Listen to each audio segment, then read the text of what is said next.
Mais on entame cette émission avec l'actualité du jour, les deux rencontres de nos équipes en promotion. Et avec nous en plateau pour en parler, David De Gavre, bonsoir. Bonsoir. Merci d'être avec nous. Donc vous êtes un des milieux de terrain de l'équipe de Kévy, pour ceux qui ne le savent pas. Et vous avez rejoué cet après-midi pour la première fois depuis plus de 3 mois. Alors comment ça va ? Ça va un peu mal aux jambes, je vous avoue, depuis 3 mois que je n'avais pu goûter à la compétition. Mais ça va, on a gagné, donc c'est le principal. Petit rappel vite fait, vous vous blessez en fin de préparation en fait. Oui, je me blesse le 18 août contre Audenarde en Coupe de Belgique et je me fais une désinsertion musculaire, ce qui est assez important. Et voilà, et ici j'ai repris il y a 15 jours et là j'ai joué aujourd'hui. Ce fut laborieux, mais je suis assez content de la victoire et voilà. Allez, petite tradition dans cette émission, c'est le quiz. 3 questions à l'invité, 3 possibilités de réponse pour chacune. Est-ce que vous êtes prêts ? Bien sûr. Alors pour vous, vous avez choisi Kévy cette saison, pourquoi ? Première possibilité, pour accomplir un dernier défi. Deuxième possibilité, passer une fin de carrière tranquille. Ou bien simplement pour l'ambiance du club ? Les 3, c'est possible. Si vous le voulez. Non, non, ça peut rejoindre les 3, oui. Je passe une fin de carrière tranquille là, c'est un choix aussi et le club me convenait quoi. Et je voulais finir ma carrière là quoi. Là vous m'avez dit avant l'émission vous voulez jouer à Kévy mais en P1 et finalement ils sont en promotion cette saison. Oui voilà, au départ j'avais signé pour la P1 et puis ils sont montés, voilà, je continue l'aventure avec eux et pourquoi pas en promotion, et plus peut-être. Allez, ou plus justement, deuxième question, Kévy peut-il viser le titre ? Alors 3 réponses possibles, oui, avec votre noyau sans problème. Deuxième, non, faut pas rêver. Ou bien troisième possibilité, pourquoi pas avec un peu de chance ? Ah bon, la troisième, pourquoi pas avec un peu de chance, même si ce serait un peu prématuré, mais pourquoi pas quoi. Allez, troisième question de ce quiz, le club de Kévy c'est soit un grand club d'avenir dans la région, soit un club qui est pile à sa place en promotion, ou bien une locomotive pour tous les autres petits clubs de la région. Bon, je tablerai sur le 1, un grand club dans la région, parce que y a beaucoup de gens qui gravitent autour et qui essaient que le club grandisse de façon saine. Et je pense que le club y arrivera. Maintenant, il faut aller petit à petit et je pense qu'il y a moyen de faire quelque chose là-bas. Allez, faire quelque chose, c'était aussi l'objectif cet après-midi, j'imagine. On passe au match, aux images de ce match. Kévy, Gansoren, sans Sény, Stassin, Porco, Walaziak et Dupont, tous blessés. Mais on vous l'a dit, avec le retour de David De Gavre, on voit ce que ça donne avec Christophe Morel.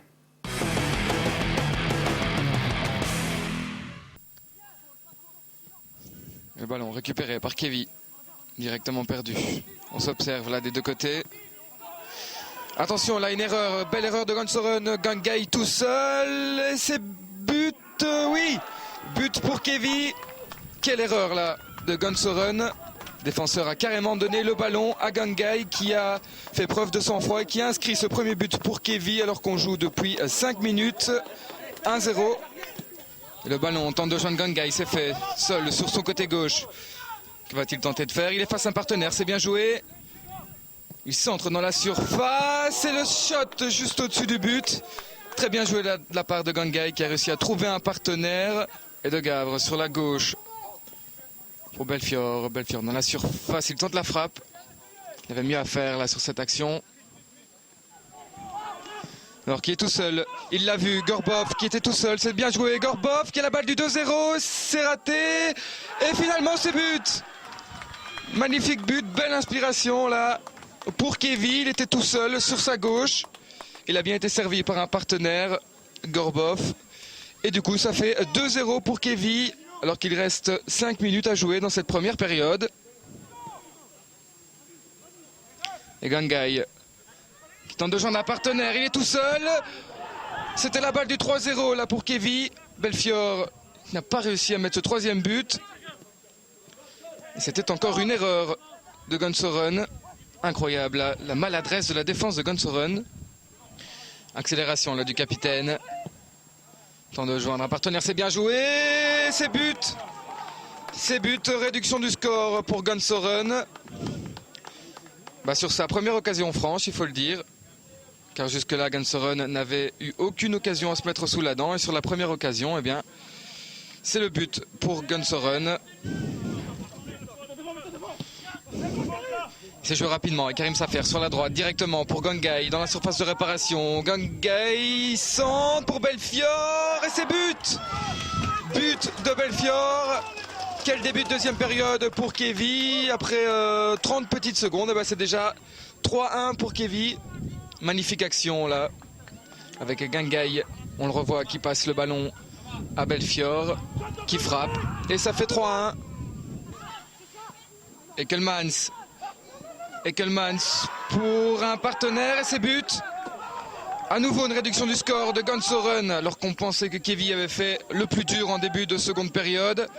En mettant directement un troisième but, et bien Gansoren réduit à nouveau le score grâce à Trué. Deux remplaçants là de Gansoren qui a combiné tous les deux. Et ça fait 3-2.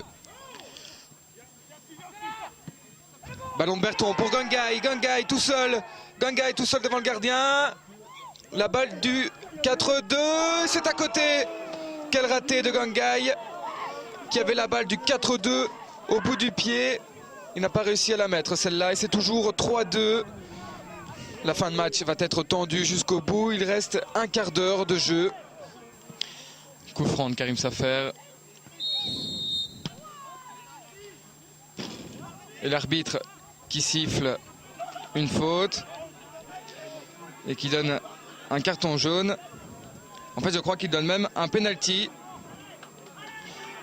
L'arbitre qui vient en fait de donner un penalty à Kevy. Gangai qui s'élance et s'est transformé. 4-2 pour Kevy. Cette fois-ci, logiquement, Kevy tient sa victoire. Bien joué là pour Gansoren. Le centre et c'est complètement loupé.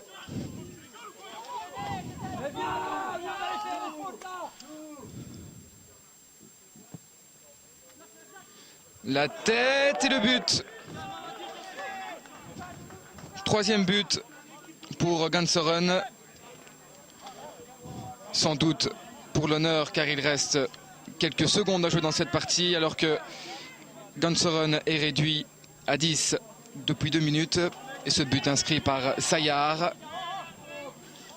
Attention, la coup franc dangereux pour Gansoren, sans doute la dernière action de cette partie. Coup franc tiré par Fruto, c'est bien tiré, il faut un dégagement de Stella pour empêcher l'égalisation. Et c'est terminé. L'arbitre qui siffle la fin de cette rencontre sur le score de 4-3. Kevy qui aurait pu se mettre à l'abri, qui finalement a eu du mal à chercher cette victoire. Oui, Kevy qui s'est fait peur. David Degarve, on parlait d'équipes qui ne marquaient pas assez, 15 buts en 11 rencontres avant ce match-ci. 4 aujourd'hui c'est bien, mais 3 encaissés. Oui, malheureusement, on a encaissé 3 goals. Maintenant, aujourd'hui, il fallait absolument gagner, quoi qu'il arrive. Et c'est ce qu'on a fait, même si on a marqué 4 goals, enfin qu'on a encaissé 3 goals. Aujourd'hui, le plus important était de gagner. Alors qu'est-ce qui s'est passé sur les buts? On voit que finalement Gansoren n'a pas été dangereux et 3 fois ça passe presque tout seul. Oui, maintenant, voilà, c'est des aléas. Pour l'instant, il y a 2 mois d'ici, on ne les aurait peut-être pas encaissés. Ici, pour l'instant, c'est vrai que... Vous aurez gagné 1-0. Voilà, 1-0. Et ici, pour l'instant, c'est vrai que les moindres occasions, on les paie un peu cash. On en discutait dans le vestiaire. Et donc, on doit se remobiliser pour ça, pour essayer que ça n'arrive plus. Parce que c'est vrai que quand on doit marquer 4 goals pour gagner, c'est beaucoup peut-être. Vous parlez de discussion de vestiaire. Voici les réactions d'après-match, toujours au micro de Christophe Morel. Je crois qu'on a eu une bonne entame de match, on a produit le jeu auquel on s'était préparé. Maintenant, encore une fois, on n'a pas creusé l'écart là où on pouvait le faire. Puis bon, l'adversaire revient 2-1, puis on sent un adversaire qui joue son va-tout. Et nous, à ce moment-là, un peu fébrile et un match qui devient très décousu. Je pense qu'on doit un petit peu mieux gérer, c'est nos moments plus faibles, quoi. Parce que bon, et nos moments forts aussi, parce que parfois, dans les moments forts, on marque pas forcément quand on doit le faire. Et dans les moments faibles, on a tendance maintenant à prendre plus de goals qu'avant. Parce qu'avant, on n'en prenait pas énormément. Et maintenant, c'est vrai qu'ici, on en prend quand même, je pense, 3 à la maison. C'est quand même pas mal, quoi. Ouais. Allez, on en parlait justement, encaisser 3 goals, c'est beaucoup. Ceci dit, vous êtes 3e, on le verra au classement après. On parle plus du tout de maintien, j'imagine, pour cette première saison. L'objectif réel de Kevy, c'est quoi cette saison en promotion? Ça reste toujours le maintien. Je veux dire, on essaie... Vous nous mentez, là. Un petit peu. Non, mais on prend match par match parce qu'on n'est pas loin non plus pas des dernières places, mais je pense que pour l'instant, il faut rester les pieds sur terre, prendre match par match et après on verra bien ce qui arrivera. Alors, ceci dit, c'est possible de rester dans le top 5 jusqu'au bout? Pourquoi pas? Pourquoi pas? Allez, on revient un petit peu à vous. On a une question assez pertinente de l'un de vos coéquipiers. On écoute et on regarde. Ouais. Gilles, est-ce que vous avez une petite question pour notre invité d'aujourd'hui? Bah oui, David, je voudrais que tout le monde soit au courant un petit peu. Quel est ton secret, ton petit crochet là que tu fais? Et c'est grâce à quoi? Tu peux le dire devant tout le monde le sait. Bon, enfin maintenant tout le monde va le savoir, je crois. Merci David. Voilà, donc c'est Gilles Houillot, le capitaine de Kévy. Vous avez un crochet particulier, paraît-il. Il est secret et il restera secret. D'accord, on n'en saura pas plus. Non, sinon les adversaires vont être au courant, donc non. Allez, vous restez bien sûr avec nous.